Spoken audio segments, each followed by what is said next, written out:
What is up, guys? It is Anime Casuals here. Lucky, Johnny, Michael, and we make up Anime Casuals. So today we're going to be talking about recovery of an MMO Junkie, and real good anime, real highly recommended. Yeah, we're gonna go into some spoiler territory, but instead of our last video, like in Castletown Dandelion, we're not gonna do a very straightforward review. It's just gonna be talking. I was kind of taking a lot of the interesting aspects of it, while they were just kind of talking about concrete things that happened during the anime. So instead of just having one person talk about like, oh, how does the story do this, and what's the metaphors here, and what are that. We're all going to do kind of our own version of that, while kind of giving you a little bit of the background of the story. So first off, what drew me into this story was actually, it didn't really draw me in. You were the one that put it on, Michael, and I was like, dude, I'm not going to like this. And all of a sudden, I realized how much each world actually has to do with the, because I thought it was literally just going to be all in the real world, and then she was just going to kind of be doing some things. click. Yeah, it's going to be click, or like maybe some text bubbles here and there, and like that kind of thing. But no, they got like all different voice actors for the people in the world, the MMO world and stuff. So, I mean, what kind of kept you guys going, and what kind of, I think Corey was the one that gave you the suggestion, but what kind of made you first kind of delve into it? What really got me into it was kind of, I guess, like the first 3 episodes. Mm-hmm. So like watching it, and what kind of hooked me was like the way the characters interact. Yeah. And honestly, how different the characters were in real life to online, because I can totally relate to that. So it was like, how relatable. Yeah, exactly. Yeah. Like how relatable that was. Like how open you feel while you're on the web, and then how kind of close you feel like when you're in real life. That's really what drew me in, because I was like, oh, the main character, this girl, she's just feeling the feelings I feel. Like, oh. That waifu status. So what kind of got you in there, Johnny? About what episode do you think, like, it was like, I'm going to watch this, or was it from the very start, kind of like where I was? I actually jumped on the train late. You guys watched it, and that like, is right, doing it, and I was like, okay, now I got to watch it too. But I think it was some of the more serious parts, because, I mean, I heard MMO Junkie, and there's a lot of, anime out there that are like, hey, I'm in this real life, and now I'm in this video game. So I kind of thought it was going to be something like that. My first inclination. The ones where they get, like, reborn into the... Like some kind of reincarnation or, what have you. But I think what actually kind of got me into it was the more serious stuff that would be kind of sprinkled in there. Like, there's a dream sequence that's pretty crazy, and I was kind of... I was curious about a lot of underlying... do you want to call it like subtext stuff that was going to go on, and it ended up being a very nice kind of like, I don't know what the right word is, but like romantic anime, it's nice to kind of see. It's a nice little story, and it was interesting to watch. Yeah, it kind of touches all the bases of like what real good anime do, like, because they had some really interesting action scenes in the MMO world. Where, for me, I haven't played World of Warcraft for a long time, but I totally remember the guild days and, getting my ass kicked by, like, a monster that everybody else is one-shotting, and you're just sitting there like, how do I do this? And then all of a sudden the Live to Win montage from South Park comes in, Live to Win, and you're killing freaking boars and shit. That's my maple sport. So yeah, I think we can all agree that the anime is very, very relatable in a lot of senses, but... What do you think, this is an interesting question that I was thinking about for a little while. What do you think could have made it a little bit better in the 10 episodes? Let's not just say about, because, I felt like I could have used more from it, but let's just say in those 10 episodes, what do you think, 11. Yeah, 11, including the OVA. What do you think you could have used more of? I felt like maybe, now this is kind of unfair because it was only 10 episodes, so I think they just tried to go through the main story, but kind of like with Naruto, I like to hear more about the side characters a little bit more. Yeah, that's where I was going to go to. And yeah, like, One Piece does it really well, but at the same time, One Piece is, triple the amount of episodes as, and go into those side characters. And so, and then there's sometimes where you're just like, man, just get it over with, that kind of thing. Yeah. So I can also see it not being able to do that, so. I kind of want to see, how did Kawaii and Sakurai meet? That's a good point. Yeah, because they do like a quick little like, hey, Moriko and Kawaii, you know, they just have a casual interaction of work people. Yeah. Like, you know, he had to call her. I don't know if firm is the right way, but like since she's like an out of office worker. Yeah. Who also comes in when she needs to. He had to call her to get some extra work done. And I was like, you know, hey, quick little intro. We don't need to really expand on this at all. But I want to know how they met. I mean, obviously they worked together, so they probably met each other through work. But like, how did they start clicking? And how did he start calling him princess like all the time? Like, I know, right? How was it like? Even though it's so fitting, but yeah, it totally. It's like ridiculously fitting. Yeah. But like. I want to know a little bit more about them because they seem like they click really well, and like honestly, from the English dub, because they also did the same thing in Japanese dub. They had different voices. In their Japanese versions with the online and real world counterparts. But I think it's funny because the way Kawaii acts to Sakurai the whole time is kind of like, shut up, like, know, right? you know you love me, like, kind of like pretty much, like the whole time, and like, where did that arise to? I feel like Sakurai is kind of a closed-in person, especially like with his mother's death or his parents' death, and all that, like, just being.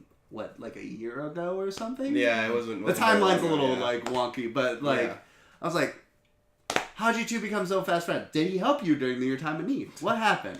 And like you guys were talking about with those extra characters, like we already Kanbei. There we go. I was trying to remember his name for a while. Yeah. Like I want to see his background. Like why? Like obviously he has enough money to can afford an MMO habit. Yeah. He works at a neighborhood like convenience store. Yeah. Tell me more about him. Let me explore the other characters. You know, all really. There's so much.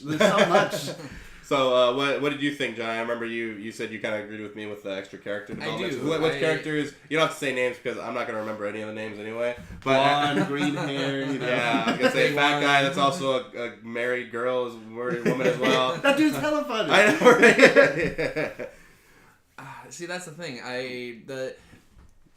Watching that anime, I immediately started thinking, okay, this is all about, double lives. You live the one life in the game, the one life in real life. And I immediately was like, okay, who is everyone? I bet we're going to meet them all throughout the anime, and it's going to be a weird kind of puzzle in a way for me. But it didn't quite go in that direction, and that's fine. But yeah, I would have liked to have seen just a little bit more, because, they went in with, Kanbei? Yeah. Kanbeis, and, I was like, okay, that's step one. Now we got like 4 more people, but... Yeah, it's gonna be more of like a season 2 kind of thing. I think we also saw one of the blonde girls, the one who like copying people's clothes. She's a college girl. We do see her a little bit. We don't really.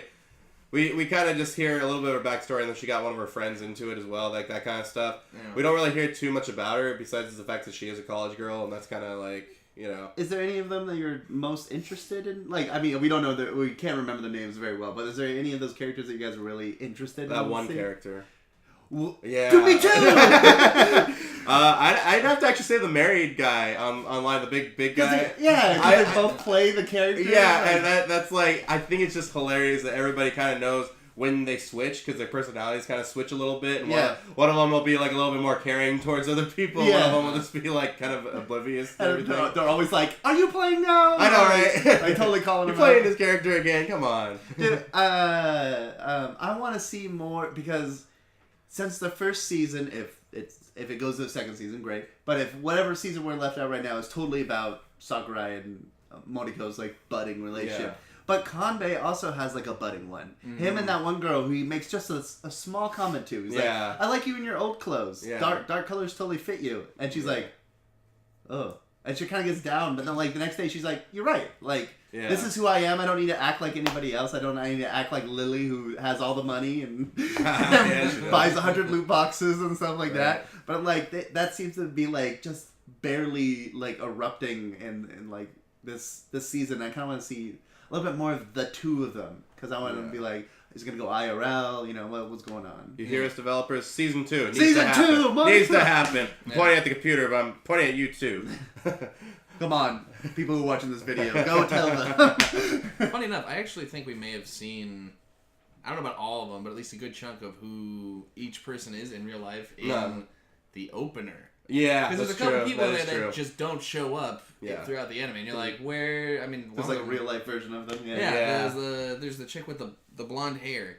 She keeps showing up in the opening, and I'm like, where is she? But I mean, I don't know. Maybe they give those subtle hints, but they're just like, hey, season 2, bring us back. Is the character you're most interested in seeing? The blonde tougher girl. Not especially, honestly. I'm more just kind of interested as a whole in who they all are. They're all kind of their own kind of project. I thought the big guy was actually going to be the old man from like the first episode. Who they were like, no, you get out of here. I don't know. They treat him like crap, and I thought that'd be funny if he was that character. He's always like nice and like just a good person. Yeah. Like, no, you get out of here. Damn. But it'll be interesting. But yeah, so like we were kind of talking about, this anime. I mean, this anime is a really good anime especially for a 10 episode, 11 episode. 11. I have to keep on prefacing that. 11 episode, kind of, it kind of gets to the point of everything, which for me, I was mostly there for like once they got into a romance story, I was like, I'm here for the romance. There we go. So what do you think? What do you think of the way that they did the romance? Because we do get a lot of romance stories in anime in general, I guess. So, what do you think of what they did different to kind of get these two people together? Because there's a lot of anime that they bring people together through tragedies. They bring people together through, typical hero saving the heroine, that kind of thing. How do you think they did it in this one, and what do you think they did differently than most other ones? I gotta admit, that is really what kept me around. Yeah. Before I go into it, I feel like it was so well done that by the end of the season, I was like, my heart was just tied into them, and I was like, just be together, just be happy. Yeah. But I think the biggest thing, what they did with it was like, Moriko being kind of a withdrawn, neat type. Yeah. She was like, she wasn't exactly like, no, I don't want to go on a date with you because of this, this, and this. She doesn't want to go on a date because she's not self-confident for the outside world. Yeah. She just quit her job because it was like, killing her. Yeah. And what I loved about it is that he was also very non-confident about himself. Yeah. Like he was like, hey, he's very nice, very straightforward and well worded when he wants to be. Yeah. But his withdrawn side, Sakurai, pulls himself back. And I think just seeing these two characters kind of just like grow in only 10 episodes, I think is what they did the best. Is like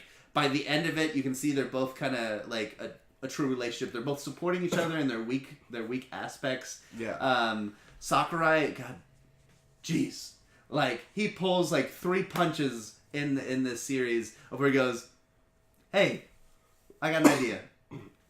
Why don't we play online together? Or why don't you look at my computer? By introducing something that they're both familiar with, and he's very familiar with. That's a confident guy when you let a girl look at his computer. And that's history on there. Click on that folder. That's where it is. Just don't look up anything on Google from A to Z. Don't do that. I think that's what they did the best. And of course, what I think they did 100% was the Kawaii being the best wingman in all of reality. All of anime. All of anime. Like I might be, you guys might just repeat similar things, but I gotta say, like, his actions are definitely what, after the anime, while I love that romance, and I'm like, oh, they're bleeding my heart out. Yeah. It's just melting. I gotta say, like, his little character, well, not really little while watching it, he doesn't have a lot of screen time. Yeah. And every time he's on, he's like, it makes a difference. These little birds, I'm just gonna, just squish them together. And he doesn't even you like you. He's constantly like, I understand, dude. Like, you're nervous. You're not really self-confident. Yeah. But I'm still going to get you two together because that's my job as your friend. And I'm like, so that's what I think they did so great. So what do you think, Johnny, that they did a little bit maybe differently, or what you liked about the way that they got these two people together? Man, I had a lot of thoughts during that.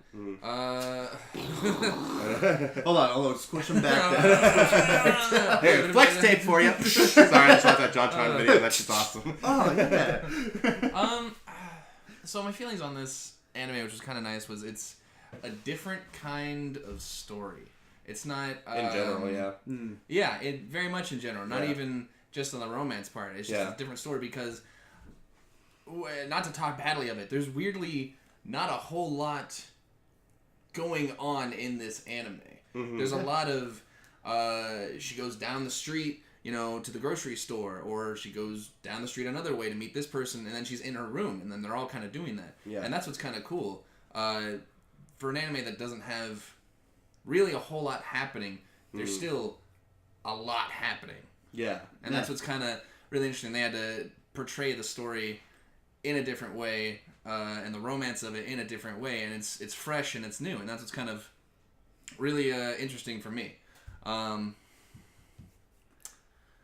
Yeah. I don't know. It was nice watching a different anime. Yeah. The size of things. I think it was really a different way that they kind of explained it. Different story is like, oh, normally in an online game, you're playing with people who are in similar servers as you. Yeah. And strangely enough, they're like, whoa, you are like literally less than a mile away from me. That's crazy. And I'm like, while I have seen coincidences in anime before, dude, this like different story for like, here's a series of them. Yeah. And I was like, I actually really dig that. Yeah. Like, that's awesome. What about you, Likey? Yeah, well, it's for me, it was very much trying to tell this love story between these two avatars as well as these two people in real life. Because if you think about it, they didn't... Okay, so Sakurai knew about her before she knew about him. Yeah. So that's like a big thing, is that it's first these two people kind of getting together in the Avatar world, and then all of a sudden they realize that they have all this chemistry. They've done that 3 times. Yeah, actually. Yeah, with their previous first one, MMO in real life. Yeah, and then in the new one. So they went through like 3 different love stories within the course of a series, which is levels, man. It's meta as shit. But I just really liked, excuse me, that the way Sakurai kind of pieced everything together and kind of took a chance for things. Even if he could have been completely wrong, just showed up there and be like, showing up at the restaurant where she was supposed to be and be like, oh, I was totally wrong. I'm going back online. There was that line that Moriko says where she says, if we were in different positions, I'm not sure I would have come out to you. Yeah. Even though I had enough evidence to believe it was you. And I'm like, damn. Yeah, and so, I really like the way that the avatars... They kind of use the avatars to kind of reflect what the characters want to be. They want to be outgoing. They want to be these people that are very social, because being in a guild, you have to be very social with your group and everything. That actually dovetails real interestingly into my question, which is anonymity a double-edged sword? I said that damn word. And you got it out there. It's out here. Is being anonymous a double-edged sword? And what I mean by this is sometimes you'll see people, especially in social media aspects, but that's not completely anonymous. But even if you go deeper into that, like in the YouTube comments and stuff, you can be completely anonymous and say the stupidest crap you could ever say and be completely anonymous and have no real consequences to it. But at the same time, I feel like sometimes people kind of figure out who they want to be in terms of some aspects of like trying to bring out their own character in an avatar or something like that. What do you guys think about it? Do you think it is a double-edged sword, or do you think it's just one of those things where you have to balance the real world and the online world, or the anonymous world is what I'm gonna call it. So you want to take this one, John?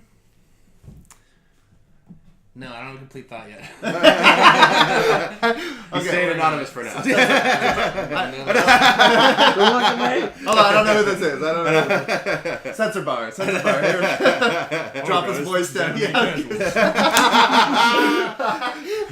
This is anonymous casual. Watch it like that voice down. I'm taking over. Okay, I'll go then.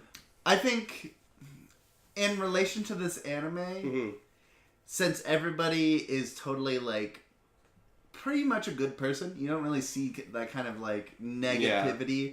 I think in the sense the anime, like, it definitely is, because talking about our main character Moriko, she retreats from real life to embrace the anonymous online life. Yeah.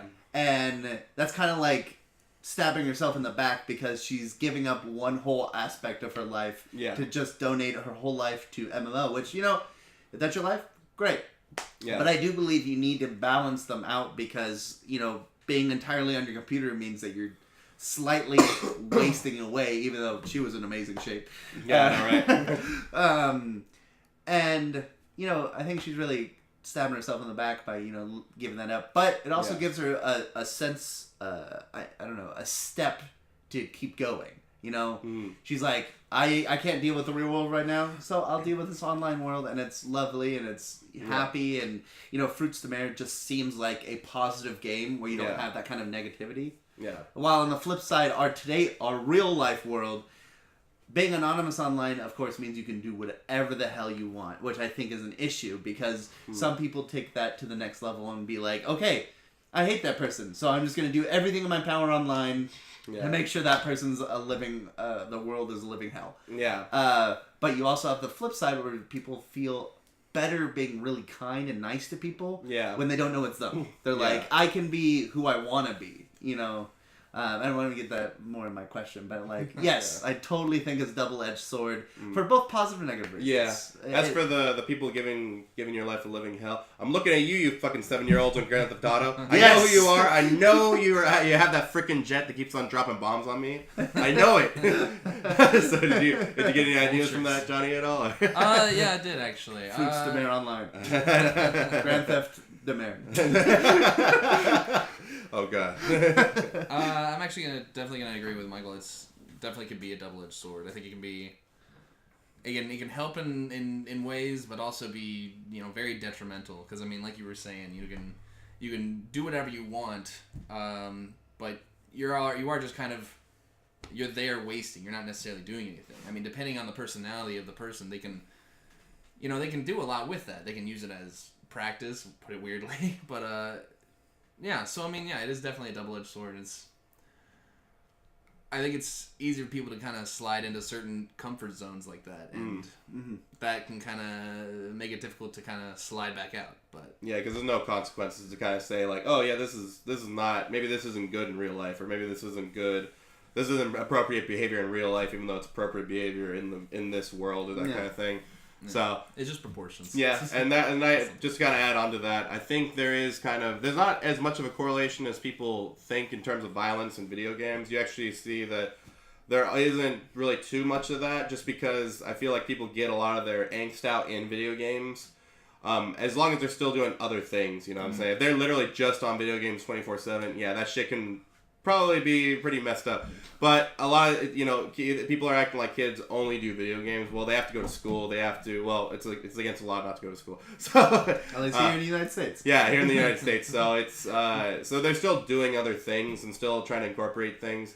I would just say maybe their social skills kind of suffer quite a bit, just because they're used to, I'm hearing these kids on Overwatch saying all this messed up stuff. I'm like, bro, if I said that stuff, my mom would get so mad at me when I was like 7 years old or anything like that. Play with the other yeah, but yeah, what was your question, Michael?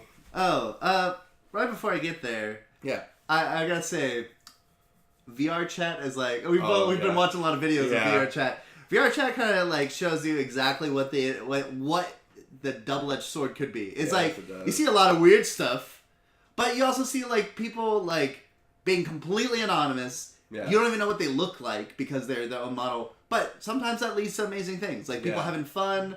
The weird knuckle crew that goes around. Yeah, you got Knuckles. You got the Knuckles. And while I feel that's really weird, that's also awesome. I feel like that is the double-edged sword. Everybody finds their place, but sometimes people find their place, and it's not a great place to be. Yeah. But my question was kind of leading in from that. I was inspired by Lucky's question. The thing about this one was the basics of my question is when you role play online, because that's a lot of what they were talking about in Fruits de Mer. Moriko's playing a boy, and she's acting very boy-like. She's not walking around, wearing the fluffiest, cutest things. She's being stereotypical. While Sakurai's playing the absolutely cutest little female character that you could play. Decked out, butterflies, looking adorable, has 100, different changes of clothes and going, well, I don't need all this stuff. But, that's because he's obsessed with the MMO life. So my question is, when you're role playing online, right, or role playing in general, are you putting part of yourself into this character, a part of you that already exists, and you're putting into this character and kind of flushing it out, or are you kind of creating something you want to be, and making that your character, and then acting like that character to eventually bring it back to you? So is it something you're taking from yourself and expanding, or is it something you want to be and then bringing it into you? Huh, that's an interesting question. Just because, like, the best way that I can compare this is actually when we used to play D&D together, and watching some of the people, what they chose to play and stuff.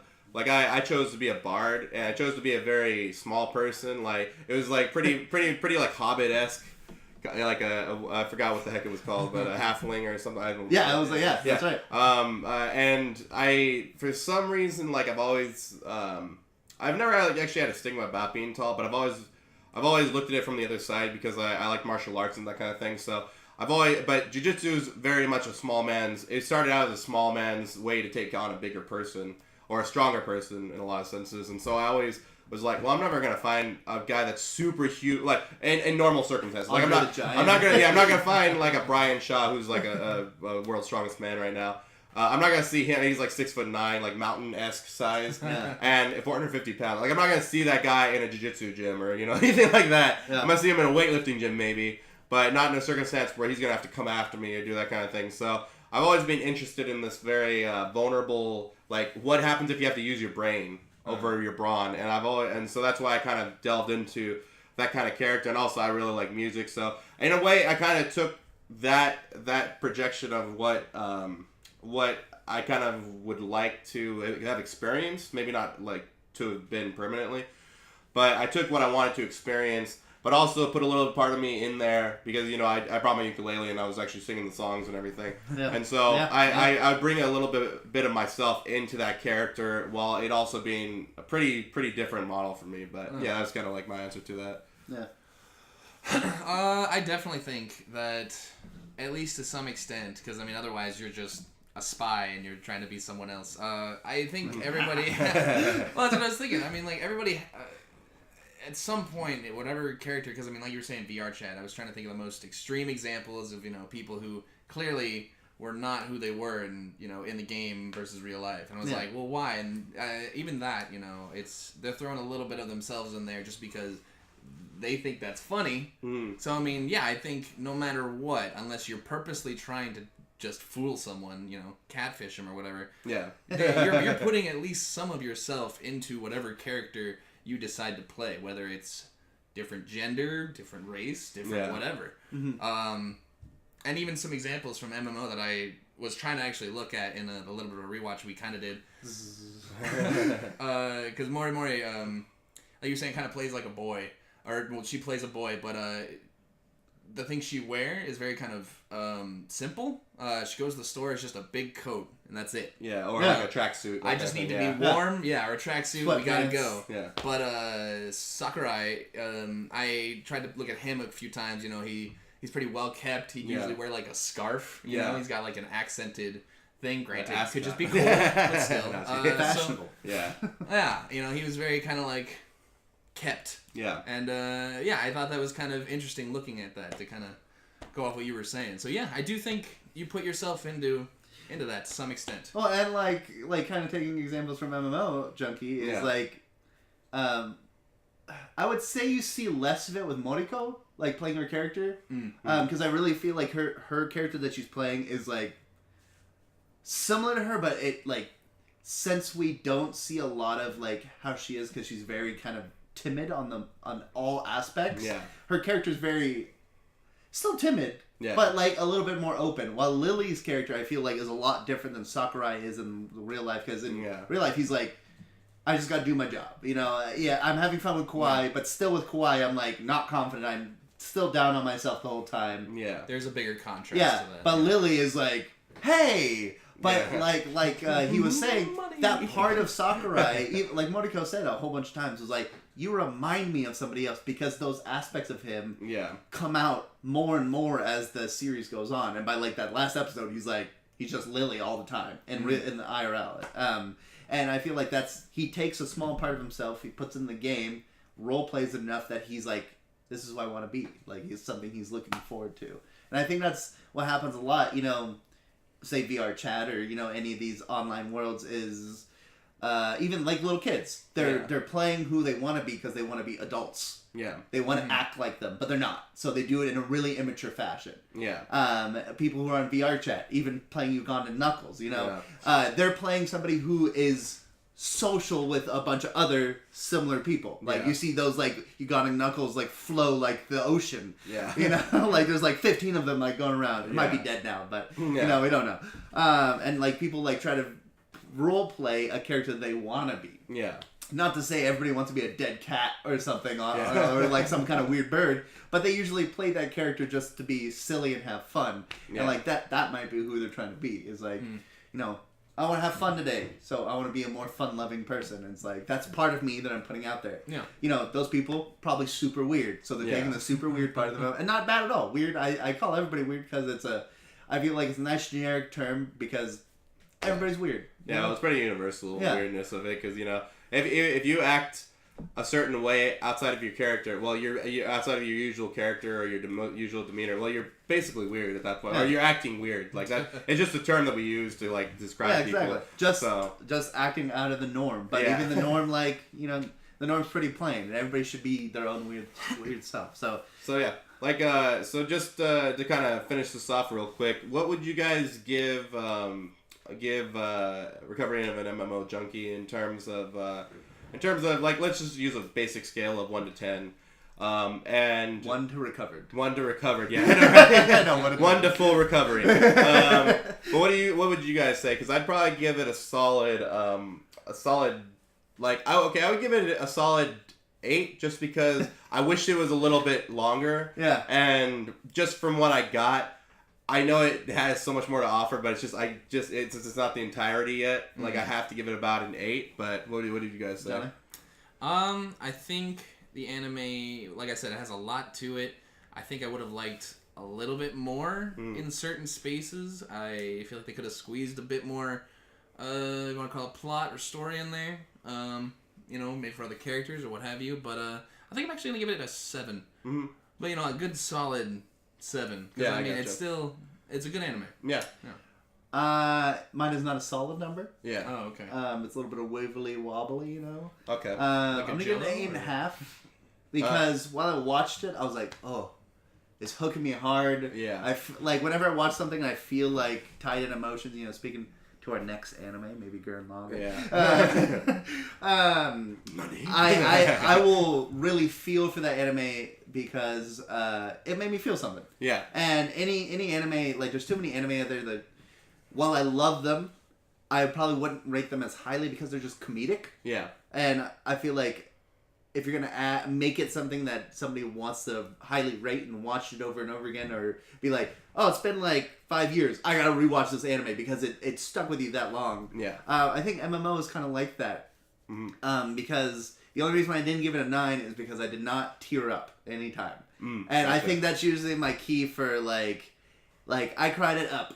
Yeah. Because, you know, that's a hard catch. You know, like, it's like, hey, people dying. You better cry. Yeah. MMO was like heartwarming. Yeah. So if I had been so happy I let out a tear, I'd been like, whoof. But I will say it's 8.5 because I want to see more. Yeah. I want to know what happens. I want to see these characters go all the way up to like having kids. Yeah. Like, I just want to see them be happy. That's how hard it hooked me.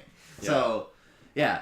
If they gave me a second season, be instant 9. I know, right? That's probably how it would be. Yeah. So, guys, like we said, please watch this show. We want a season 2, so please watch it. And just remember, guys, keep it casual. And like Michael was alluding to earlier, our next video will be on Gurren Lagann. So let us know how you guys like the new format. Spiral! I know, right? Let us know how you guys like the new format. Any suggestions you guys might have. But yeah, guys, keep it casual.